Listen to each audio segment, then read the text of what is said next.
nós temos mais uma declaração maravilhosa de Deus, de Jesus a Pedro: o que desligares na terra será desligado nos céus.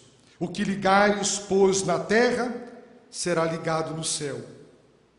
O que desligares na terra será desligado nos céus. O que significa isso? Significa, meus irmãos, permitir ligar, proibir desligar. Se os irmãos lerem Mateus 18, verão que é tarefa da igreja, portanto não pode se restringir a Pedro, a missão de aplicar a disciplina, de colocar as pessoas sob disciplina, ou tirá-las da disciplina.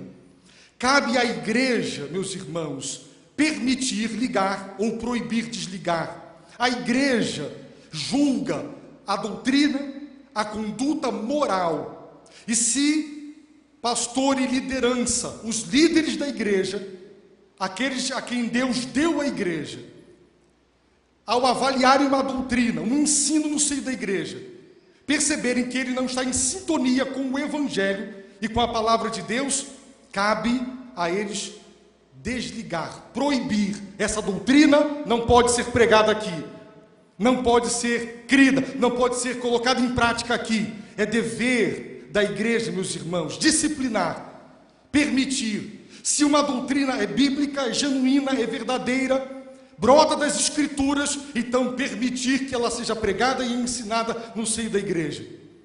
Uma determinada prática de culto não está em sintonia com a palavra, é dever da liderança da igreja não permitir. Então observe que Jesus deu a Pedro e a liderança a autoridade para julgar à luz da revelação e não a revelia da revelação o que é doutrina sã e o que não é.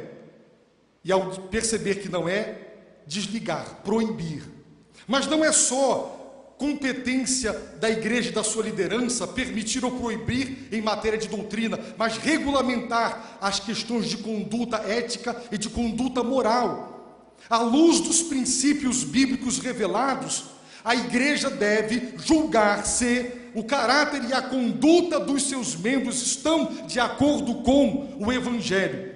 E se, meus irmãos, não estiver, é dever da igreja proibir, colocar sob disciplina. É dever da igreja tirar da disciplina se houve arrependimento e se houve fé. Por isso, meus irmãos, essa passagem mostra o poder da igreja. Os irmãos lembram que eu disse no início, a mais importante instituição sobre a face da terra e a mais poderosa, porque ela recebeu as chaves do evangelho e ela recebeu a autoridade para ligar e para desligar, para proibir o que é errado, tanto do ponto de vista doutrinário, quanto do ponto de vista moral e ético, para disciplinar, ou seja, o evangelho abre para entrar no reino. Mas existe a ética do reino. O sermão do monte é a instrução de Cristo sobre como vivem aqueles sobre cujas vidas Deus está reinando. Uma vida que está sob o governo, o senhorio do rei. Como é o caráter, a conduta, o procedimento, as relações daqueles que estão debaixo da soberania de Deus.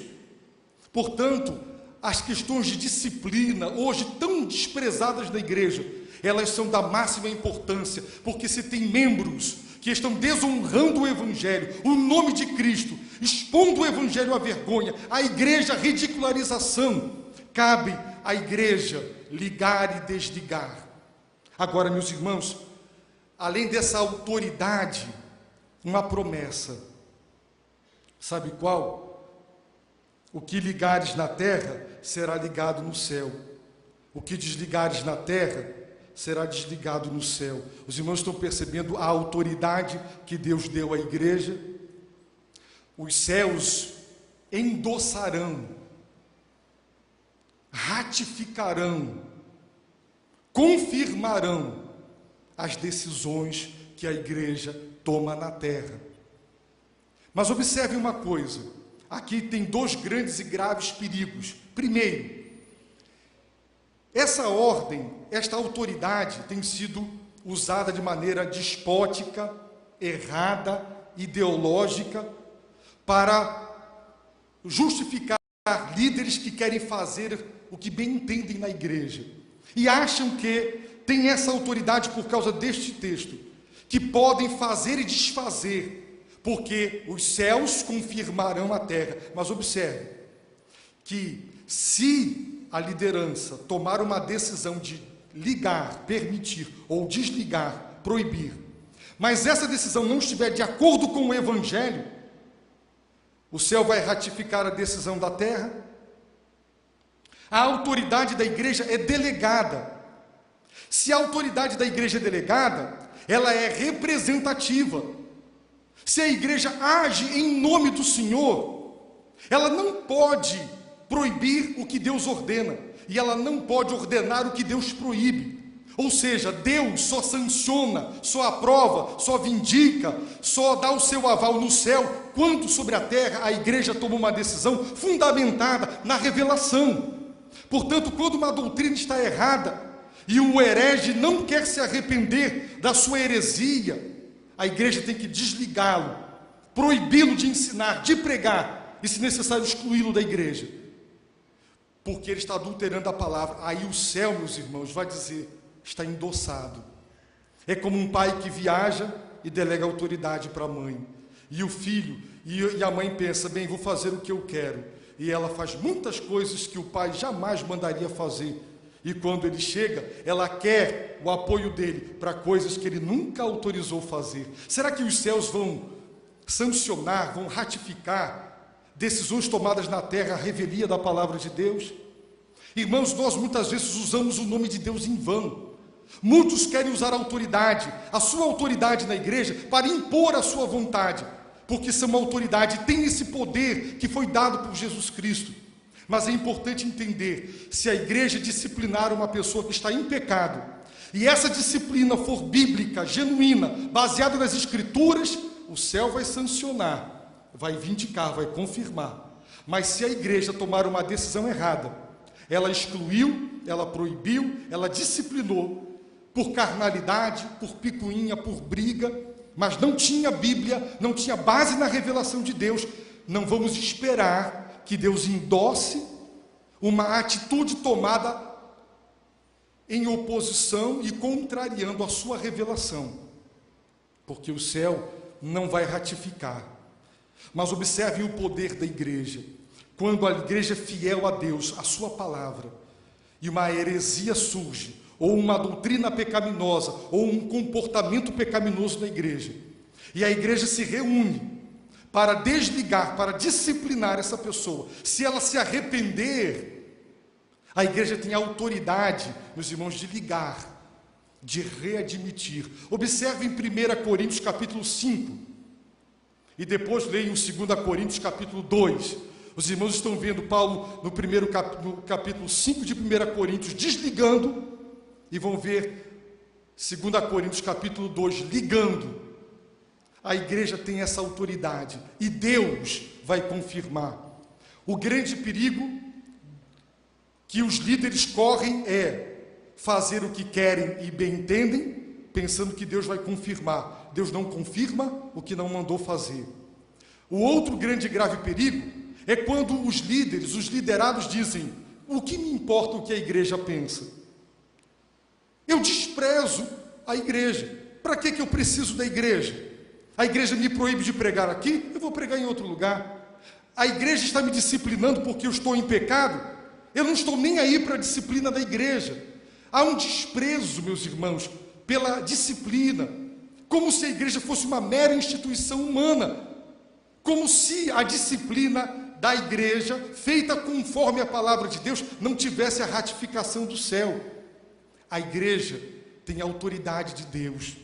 Tema a disciplina bíblica, porque ela tem a aprovação do céu. O que a igreja desligar na terra, em nome do Senhor, fundamentada na palavra do Senhor, o céu vai confirmar. E se Deus confirmar o seu desligamento, coitado de você.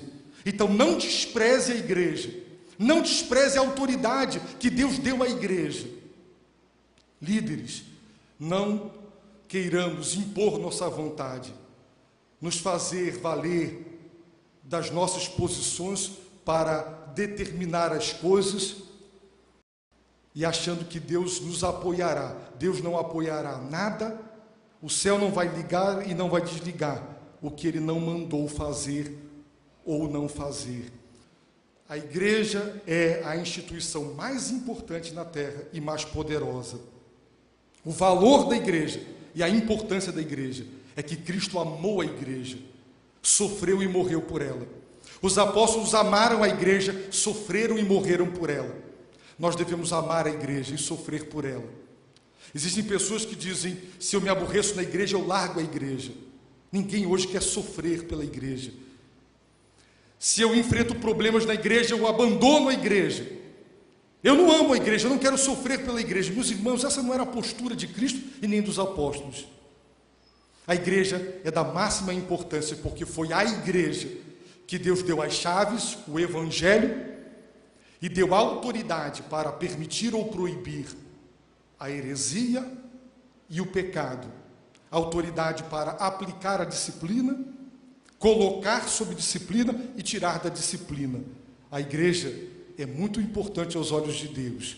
E se ela for fiel, os céus confirmarão todas as decisões da igreja. Por isso, se nós orarmos, e se tudo o que nós fizermos for sob a direção divina, Deus fará prosperar toda a deliberação que tomarmos, seja de construção, seja de exclusão, seja de disciplina. O que a igreja deliberar na terra, debaixo da direção de Deus e sobre o fundamento da palavra, os céus confirmarão.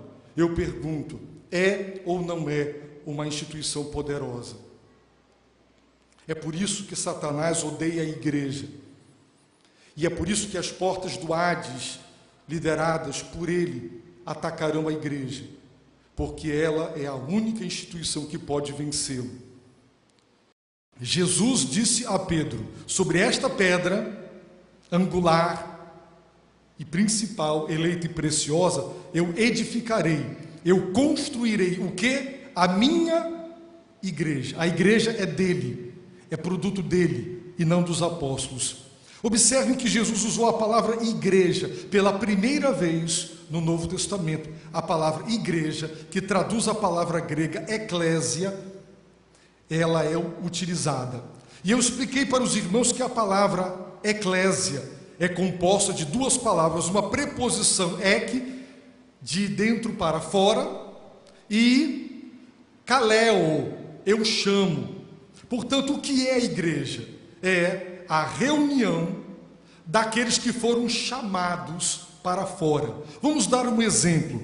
Você mora num condomínio e o síndico chama, convoca todos os representantes dos apartamentos ou das casas para se reunirem no salão de festas em assembleia para deliberação.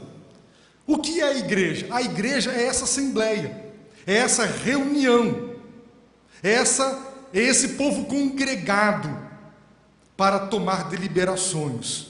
Mas o que vem primeiro, a reunião ou a chamada? O que é que faz a igreja? É ela mesma? Não, ela foi convocada, ela foi chamada para reunir-se, ela foi chamada para fora. E é isso que nós vamos ver agora no Novo Testamento. Sendo a igreja a reunião daqueles que foram convocados, chamados por Deus para fora, vem a pergunta, quem chama? E eu já disse, é Deus quem chama. De onde Ele chama? Para fora do quê? Nós vamos ver para fora do que Ele nos chama. Vamos abrir a palavra de Deus em Lucas capítulo 5, 31, 32. Respondeu-lhe Jesus, não necessitam de médicos sãos, mas sim os enfermos.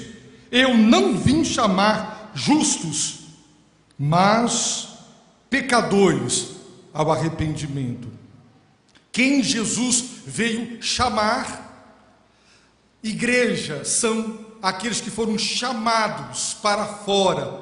Ora, se Jesus veio chamar pecadores ao arrependimento, então os pecadores estão dentro do pecado, dentro da culpa, dentro da condenação, e o Senhor os chama, os convoca ao arrependimento. Como? Através do Evangelho. Por isso o Evangelho ele é a chave que abre a porta do reino dos céus, porque através da pregação do Evangelho, o Senhor está chamando pecadores, na sua condição de escravos do pecado. Jesus disse: todo aquele que comete pecado é escravo do pecado. Dessa situação de escravidão, para fora do domínio do poder escravizador e condenador do pecado, para o arrependimento, porque o perdão de Deus é outorgado ao arrependido. Então a igreja, meus irmãos, são aqueles que ouviram a chamada de Jesus Cristo por intermédio do Evangelho, convocados ao arrependimento e à fé, arrependeram-se e creram, e se tornaram igreja. Arrependeram-se do pecado e creram, confessando: tu és o Cristo, o Filho do Deus vivo. Por isso Jesus disse: tu és Pedro. E a confissão de Pedro, produto da revelação, foi: tu és o Cristo, o Filho do Deus vivo.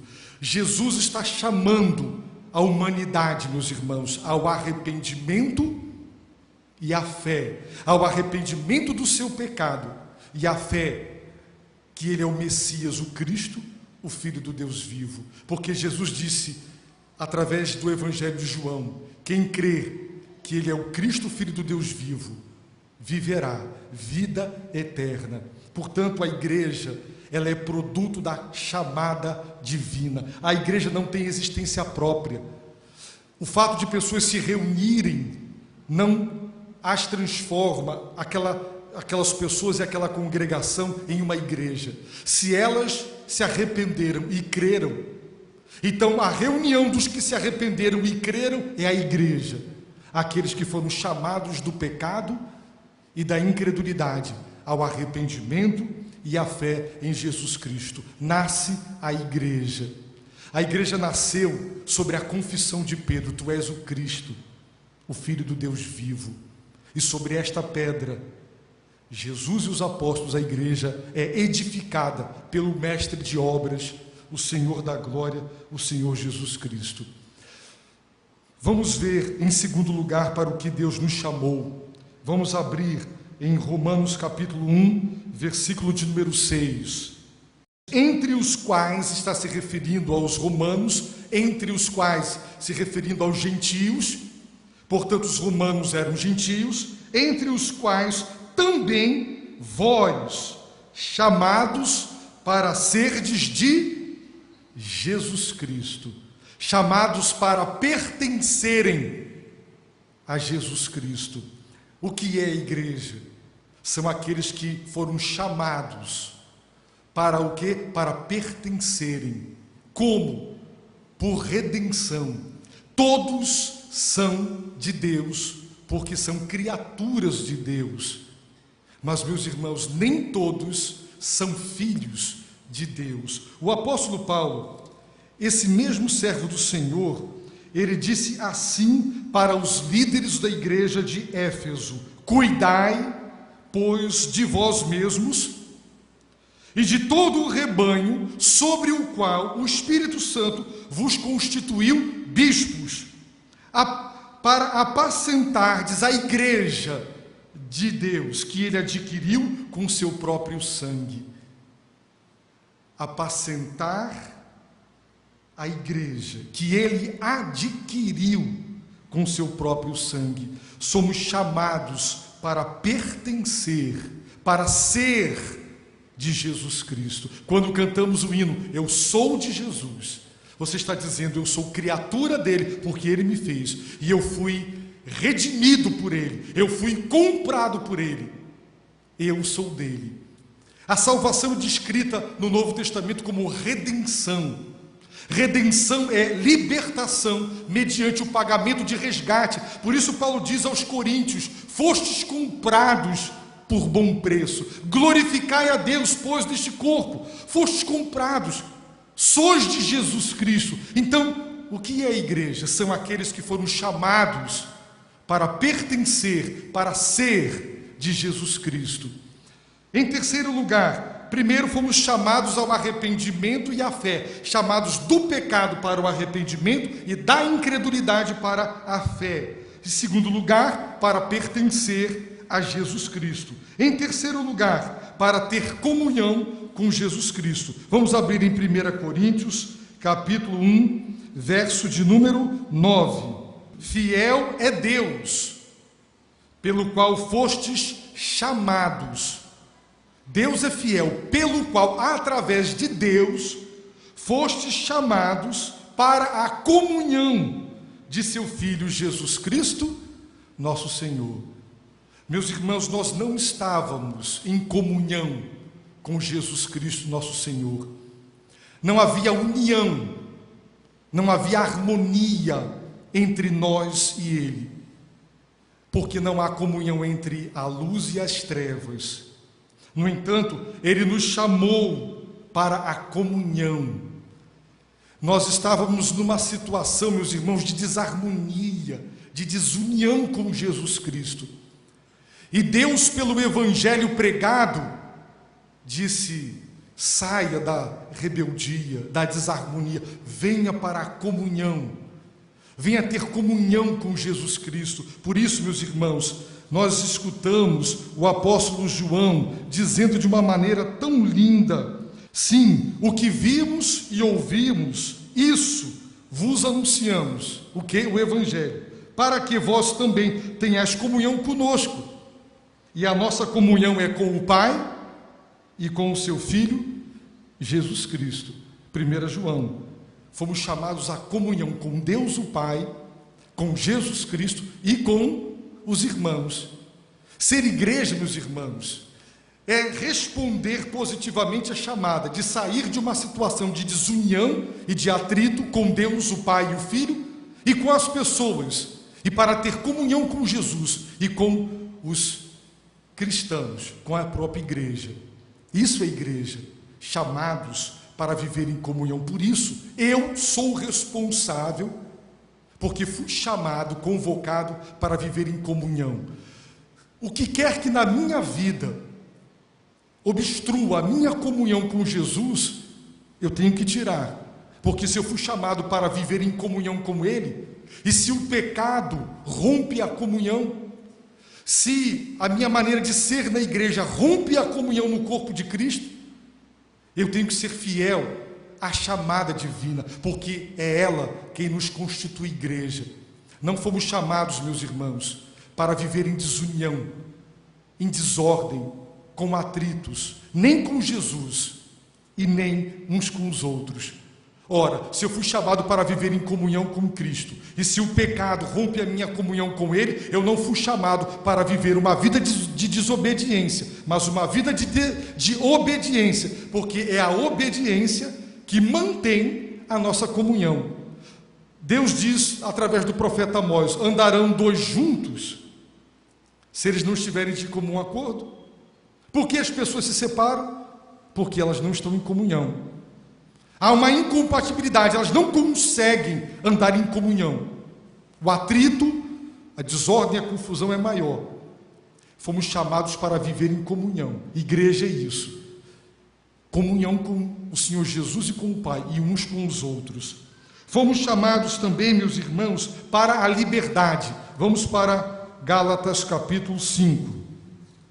Versículo 1 diz: para a liberdade Cristo nos libertou. Permanecei, pois, firmes, e não vos dobreis novamente a um jugo de escravidão. Verso 13: porque vós, irmãos, fostes chamados à liberdade. Observe, fostes chamados. Quem é a igreja? Aqueles que foram chamados. Quem chamou? Deus chamou à liberdade. Eu não fui chamado, meus irmãos, para viver escravo do pecado.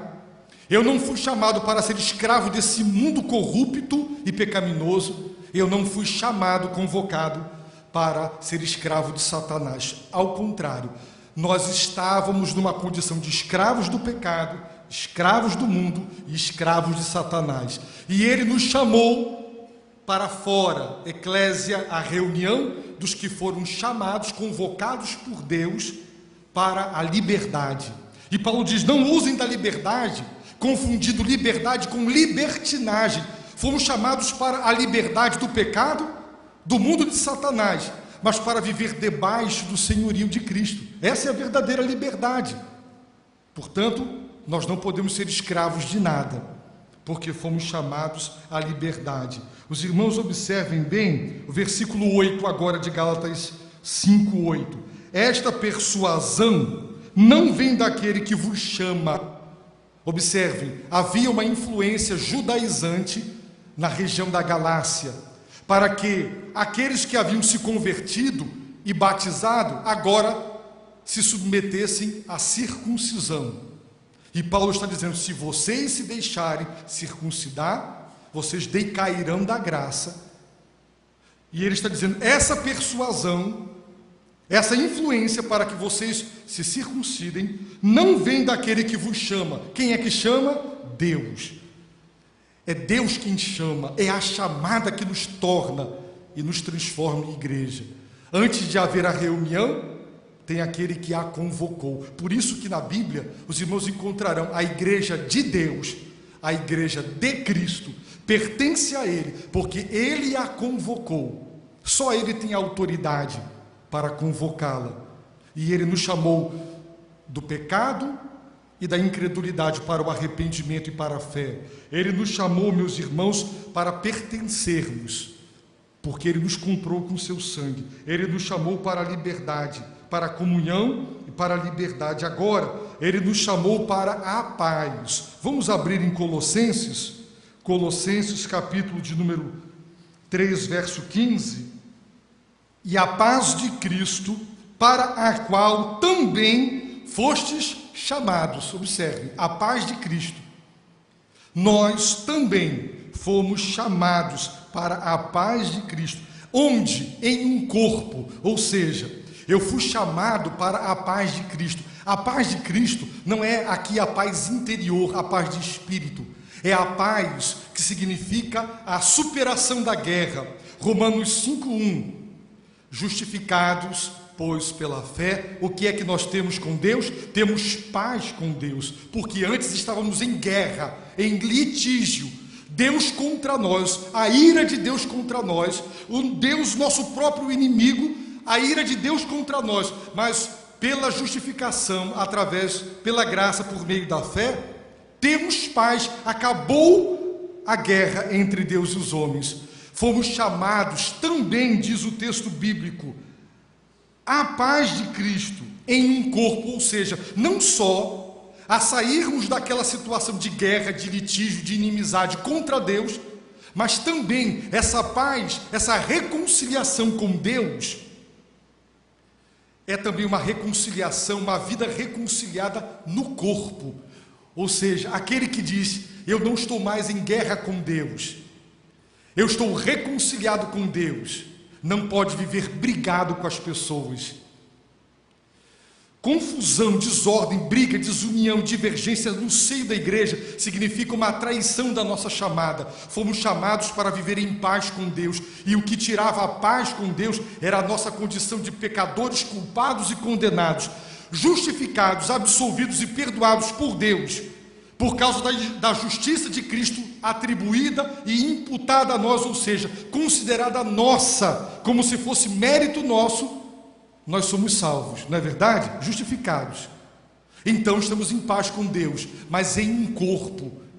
A igreja é chamada para viver em paz. Meus irmãos, muitas pessoas pensam que a missão da igreja é evangelizar. É ensinar, é adorar. Mas em comunhão com Deus e uns com os outros. Em paz com Deus, em paz com uns com os outros. Quando a igreja adora, mas falta comunhão entre os membros, quando a igreja prega a paz, o evangelho, para que haja reconciliação, mas ela vive em atrito, em discórdia, em desunião, isso não é a igreja de Jesus Cristo. Ela está fracassando, ela está traindo a sua chamada. Portanto, a minha missão, a nossa missão é viver em paz com Deus e uns com os outros. Por isso, eu devo dosar as minhas palavras nessa igreja, eu devo averiguar a minha conduta na igreja, eu devo pensar 2, 3, 20 mil vezes antes de falar e antes de proceder, porque se o meu falar e o meu proceder vai gerar discórdia, o aborrecimento, o litígio, se a minha posição é partidarista, sou a favor de um e contra outros, se isso existir do seio da igreja, meus irmãos, não é igreja. Não é igreja. Igreja é a reunião daqueles que foram chamados. Chamados do quê? Da guerra com Deus, de uma situação de litígio para a reconciliação com Deus. E uma reconciliação, viver em paz, a paz de Cristo em um corpo. Também fomos chamados para a santidade. Vamos lá, Romanos 1:7. Romanos 1:7. Observem que no verso 6, nós já havíamos visto antes, fomos chamados para serdes, para pertencerdes a Jesus Cristo. Agora, Romanos 1:7, o que diz? E a todos os que estáis em Roma, amados de Deus, chamados para serdes santos. Quem somos nós? Chamados para sermos o quê? Santos. É por isso que Paulo e os apóstolos chamam os cristãos de santos. Observem que nós não devemos viver uma vida santa para nos tornar santos, mas porque somos santos, devemos viver uma vida santa. Ser chamado para ser santo significa que Deus nos santificou. A palavra santificou no Novo Testamento é usada com dois sentidos. O primeiro, uma obra divina, de uma vez por todas em nossa vida. Ele nos santificou, de uma vez para sempre. Ele nos separou do pecado, do mundo e do diabo. Como de uma vez por todas Ele nos justificou e Ele nos adotou. Deus nos santificou, nós somos santos. Agora, os santos são convocados a viver uma vida de santificação, que é uma obra progressiva, contínua e ininterrupta do Espírito Santo para nos transformar à imagem de Cristo, para que sejamos semelhantes a Ele, e envolve a nossa cooperação. Portanto, quando Deus nos santifica, essa é uma obra exclusiva da graça de Deus. Ele nos santificou, somos santos, não há cooperação humana. Por isso a igreja é composta dos santos. Mas a obra da santificação, que é a transformação progressiva para nos tornarmos parecidos com Jesus em caráter e em conduta, que é uma obra do Espírito, ela exige a nossa cooperação. Por isso a Bíblia diz, para que nós sejamos santos em todo o nosso procedimento, buscai a santificação sem a qual ninguém verá o Senhor, porque nós pelo Espírito temos que mortificar as obras da carne. Então, fomos chamados, meus irmãos, diz o texto bíblico, para a vida santa. Então, observem agora em 1 Coríntios 1, vai ficar bem claro isso que eu estou dizendo em Coríntios 1, verso 1 e verso 2. Querem ver? Paulo, chamado para ser apóstolo de Jesus Cristo, pela vontade de Deus, e o irmão Sóstenes, a igreja de Deus que está em Coríntio, aos santificados em Cristo Jesus. Quem eram os coríntios? Os santificados. Aquela igreja não era uma igreja carnal, cheia de pecado, mas como é que Paulo se dirige a eles? Aos santificados, porque Deus os santificou quando os salvou. De uma vez por todas e para sempre, pelo sangue do Senhor, os separou do pecado, do mundo e do diabo. Chamados para serem santos, olha aí, chamados. Nós somos chamados para ser santos. E porque somos santos, devemos viver vidas santas. Então você deve dizer, eu sou santo. Mas as pessoas dizem, mas eu não sou santo, ou seja, eu não sou perfeito. Perfeito você não é, mas você é santo. E deve viver uma vida santa. E essa santidade haverá progressão à medida em que você mortifica as obras do corpo pelo Espírito. Muito bem. Deus também, meus irmãos, nos chamou para a luz. 1 Pedro, capítulo 2. 1 Pedro 2, versículo de número 9. Mas vós sois a geração eleita, o sacerdócio real, a nação santa, o povo adquirido, para que anuncieis as grandezas daquele que vos chamou. De onde? Das trevas. Para onde? Para a sua maravilhosa luz. O que é a igreja? A igreja é composta, é a assembleia, é a reunião daqueles que outrora estavam em trevas, em pecado, na perdição, e ouviram a chamada divina pelo Evangelho, e saíram das trevas para a maravilhosa luz. Por isso Jesus disse: quem me segue, eu sou a luz do mundo. Quem me segue, quem é discípulo meu, não andará em trevas, mas terá a luz que é vida. Por isso no primeiro capítulo de João está dizendo: as trevas não prevaleceram contra a luz. Jesus é a luz. Fomos chamados das trevas para a luz. Portanto, meus irmãos, trevas não fazem mais sentido na nossa vida.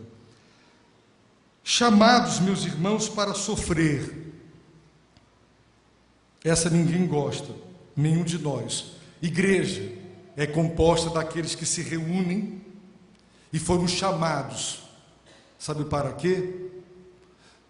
De uma situação de conforto para uma situação de desconforto, de uma situação de aceitação para uma situação de rejeição, para uma situação de liberdade para pecar, para uma situação de renúncia, para uma situação onde todos nos aceitavam e nos aplaudiam, quando nós, juntos com eles, pintávamos e bordávamos nas trevas e no pecado. Mas agora, Ele nos chamou para sermos dele. E eles não entendem que nós não corremos com eles mais dessa carreira desenfreada de pecado. E então a sociedade, os parentes se voltam contra os que foram chamados das trevas para a luz, porque a luz incomoda as trevas, e então vem a perseguição. Então nós também fomos chamados para sofrer, e muita gente diz: depois que eu aceitei a Cristo, estou sofrendo. É claro, porque você foi chamado para sofrer, porque se perseguiram a mim, disse Jesus, perseguirão a vocês. Se me rejeitaram, rejeitarão vocês. Então, quando nós pregamos um evangelho barato, quando nós pregamos uma graça barata, quer ser feliz? Você nasceu para o sucesso, você nasceu para ser feliz. E então as pessoas querem Jesus para a cura, para uma série de coisas, e encontram objeção, oposição, problemas, e sofrem e vão dizer: eu não quero isso, eu queria Jesus, mas eu não queria sofrer por causa dele. É impossível abraçar a Cristo de verdade e não sofrer algum tipo de retaliação, algum tipo de perseguição, algum tipo de escárnio. É impossível. 1 Pedro capítulo 2, versículo de número 20 e 21. Pois, diz o texto: que glória é essa, se quando cometeis pecado, e sois por isso esbofeteados, sofreis com paciência? Mas se quando fazeis o bem, e sois afligidos, o sofreis com paciência, isso é agradável a Deus, porque para isso fostes chamados. Isso o que? Sofrimento injusto com paciência. 1 Pedro capítulo 3, verso 9. Fomos chamados para herdar uma bênção, não retribuindo mal por mal, ou injúria por injúria, antes, pelo contrário, bendizendo, porque para isso fostes chamados, para herdardes uma bênção. A igreja é composta daqueles que foram chamados para serem herdeiros de Deus e co-herdeiros com Cristo. Herdar uma bênção. Que bênção é essa? É a vida eterna. É o reino de Deus, que é a herança.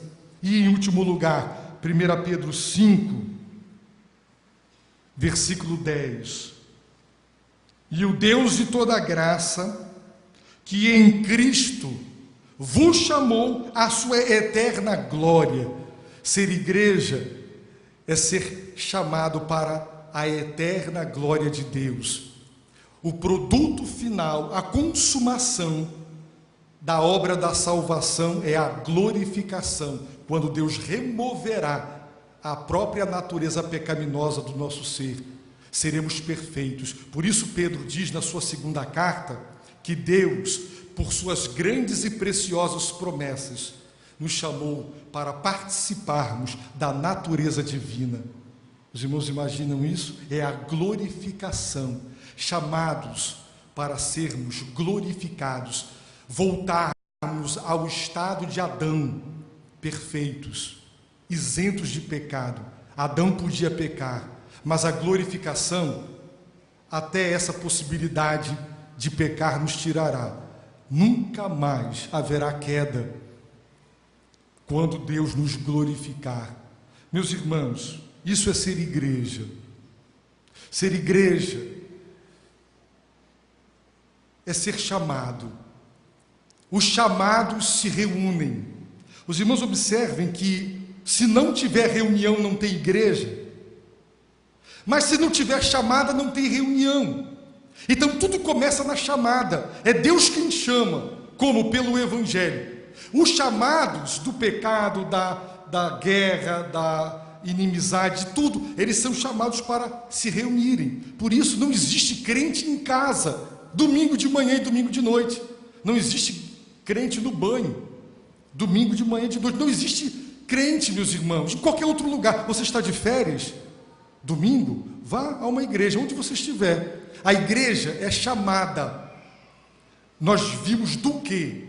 Mas para quê? Para se reunir, para se congregar, para adorar aquele que nos chamou. Porque se ele não nos tivesse chamado, nós continuaríamos na incredulidade, no pecado, na imperfeição, nas trevas, etc, etc e etc. Então, a igreja é a assembleia, a congregação, a reunião de quem? Dos que foram chamados. Isso aqui é só o auditório, onde a congregação, os chamados se reúnem. Então observe que se não tiver reunião, o aspecto corporativo, coletivo. Então essa história de que eu quero Deus, mas eu não quero a igreja, significa que essa pessoa não é salva. Porque o salvo foi chamado por Deus, é verdade. Mas ele não foi chamado para viver sozinho, para andar sozinho. Ele foi chamado para reunir-se. Com que propósito? Adorar, edificar, evangelizar, atos de misericórdia.